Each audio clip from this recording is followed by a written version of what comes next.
फुलवरिया थाना क्षेत्र में नाबालिग बच्ची के साथ दुष्कर्म की बात सामने आई है।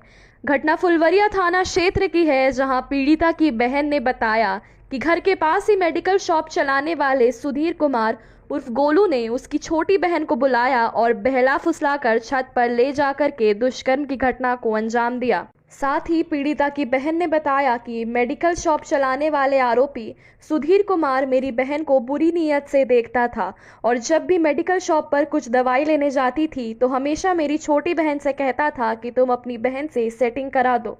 पीड़िता की मां ने बताया कि मैं मोबाइल दुकान पर रिचार्ज कराने गई थी। रिचार्ज कराकर घर लौट रही थी, तभी मेरे पड़ोस के मेडिकल शॉप चलाने वाले सुधीर कुमार उर्फ गोलू ने मेरी बेटी को छत पर किसी बहाने से बुलाया तथा हाथ पकड़कर जबरदस्ती दुष्कर्म करते लज्जा भंग करने लगा। तभी मेरी दूसरी बेटी ने देखा तो जोर जोर से चिल्लाने लगी तथा अपनी बहन को चिल्लाते हुए नीचे अपने घर लाने लगी, तो उसे भी पकड़कर मुंह बंद कराने लगा और छत पर लाने का प्रयास करने लगा। तब तक मेरी पुत्री के चिल्लाने की आवाज को सुनकर डरते हुए सुधीर कुमार उर्फ गोलू वहां से भाग गया। कुछ देर में वहां पर पहुंची तो मेरी पुत्री घटना के संबंध में पूरी जानकारी दी।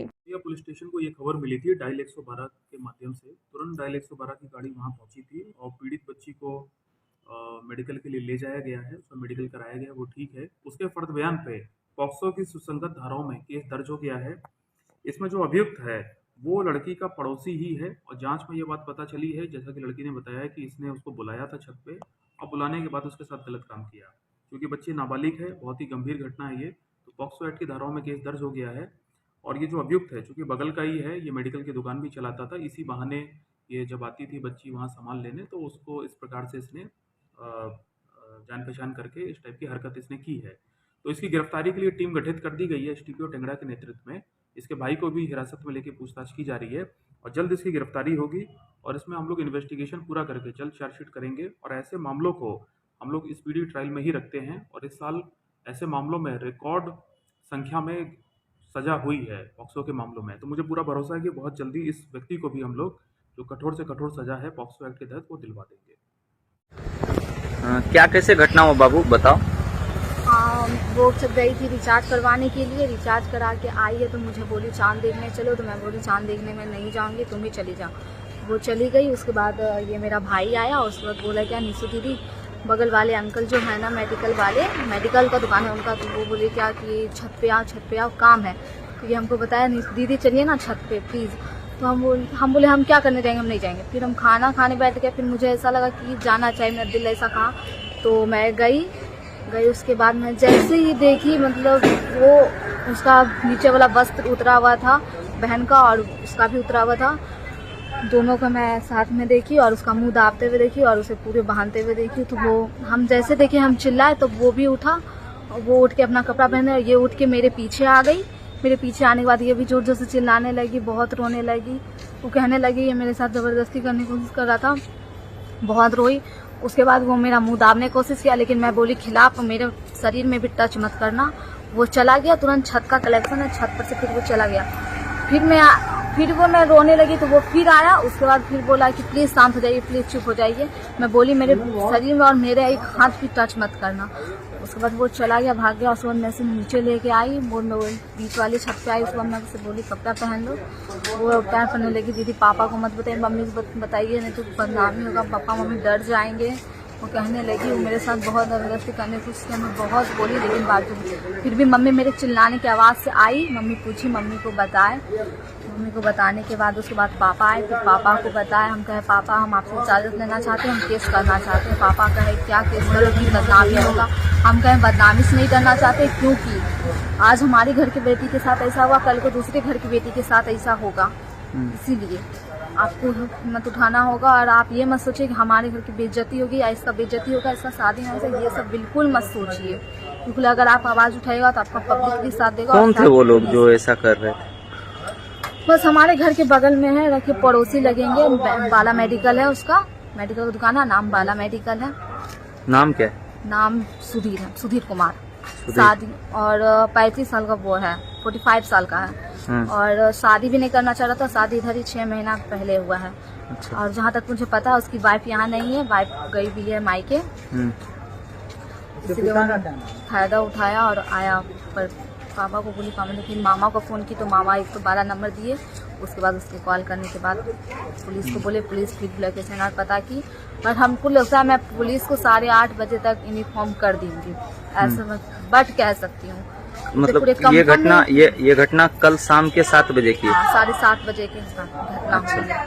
8 बजे तक पुलिस को भी बता दिया था? हाँ, मैं बता दी थी तब तक और शायद 112 नंबर फ़ोन किया तो पुलिस का कहना है हमारे पास 9:30 बजे फ़ोन आया है और वो आए हैं लगभग 10:30 बजे पुलिस लोग आए हैं। अच्छा। उसके बाद पुलिस लोग का सही से जांच नहीं था। उसके घर में घुस उसके भी उसे खोजा नहीं गया, उसे पूछा नहीं गया आपको भाई है, बाप है, बहन है, कोई भी उससे नहीं पूछा गया। बस खोज लिए चारपट्टी और हम लोग को लेके गए। ले जाने के बाद उसके बाद वो जब जांच पड़ताल किए, रिपोर्ट लिखाया गया और एप्लीकेशन लिखाया गया। एप्लीकेशन लिखाने के बाद मैम आई तो मैम ले गई तेघरा गए। उसके बाद तेघरा जाने के बाद मैम बोली लेडीज नहीं है तो कौन चेकअप करेगा, सुबह आते हैं। सुबह बोली 9 बजे तक आ जाइएगा। हम लोग तो हाँ 8:30 बजे तक पहुंच गए थे। 8:30 बजे तक पहुंचे, बहुत देर बैठे रहे। बैठने के बाद मैम आई 11 साढ़े 11 बीच में आई है। उसके बाद जाकर वो लिखने लगी। मैं बोली कि आप उसके दूसरे घर पे चेक किए, उसका 2 घर है। पुलिस को बोली तो वो मुझे ही डांट दिया। तो हम बोले एक बार चेक कर लीजिए, नहीं वो पकड़ा रहा है सर। उसके घर वाले को बोलिए उसके घर में से किसी को पकड़िए तो शायद उसका बाप भी डर के आ जाए। क्या नाम है उनके पिता का? उनके पिता का नाम तो नहीं पता। पापा नहीं, पापा मम्मी उनके इस दुनिया में नहीं है। अच्छा जी, मेडिकल शॉप चलाते हूँ, आपके घर के पड़ोसी हैं? हाँ, पड़ोसी। हाँ? और जो पीड़िता है आप उनकी बड़ी बहन है? नहीं, तो हम 3rd नंबर में, 5 बहन है। अच्छा, एक भाई है। हम पीड़िता कितने नंबर की बहन है आप? जो हमसे छोटी है जिसके साथ हुआ है वो तो 4थे नंबर पे है। 4थे नंबर पे है। क्या चाहते हैं आप? हम चाहते हैं हमें न्याय मिले, उसे न्याय मिले और उसे कड़ी से कड़ी सजा मिले। क्योंकि हम आवाज़ इसलिए उठाएं क्योंकि मुझे पता है आज हम उसे बकच देंगे तो मुझे ये बात बहुत अच्छे से पता है कुत्ता का दुम कभी भी सीधा नहीं होता है। इसलिए मैं सीधा करना चाहती हूँ और सीधा होगा भी नहीं है। वो मार खा लेगा, वो पीट लेगा, वो 10 साल भी जेल में रहेगा लेकिन वो सीधा नहीं होगा। उसे फांसी की भी सजा मिलेगी तो शायद ऊपर वाले के भी कृपा से सुधर जाए अगले जन्म तक तो बहुत बड़ी। क्योंकि वो छेड़छानी करने में पहले से एक्सपर्ट हो। 1 नंबर पहले भी कभी ऐसा हुआ था? हाँ, वो मेरे साथ भी करने की कोशिश किया, यहाँ तक कि बहुत बार टचिंग भी किया है। और जब उसका शादी था मेहंदी के फंक्शन में वो मेरे घर आया था मुझे बुलाने के लिए। मैं नहीं जा रही थी, मुझे ज़बरदस्ती घींचने की कोशिश की तो मैं इग्नोर कर दी क्योंकि मैं नहीं चाहती थी माँ बाप पे सबके बातें छोड़ो, लड़ाई झगड़ा हो। बगल में शादी की पड़ोसी है, पढ़ना लिखना चाहती हूँ, नहीं चाहती थी मम्मी पढ़ाई रोक दे।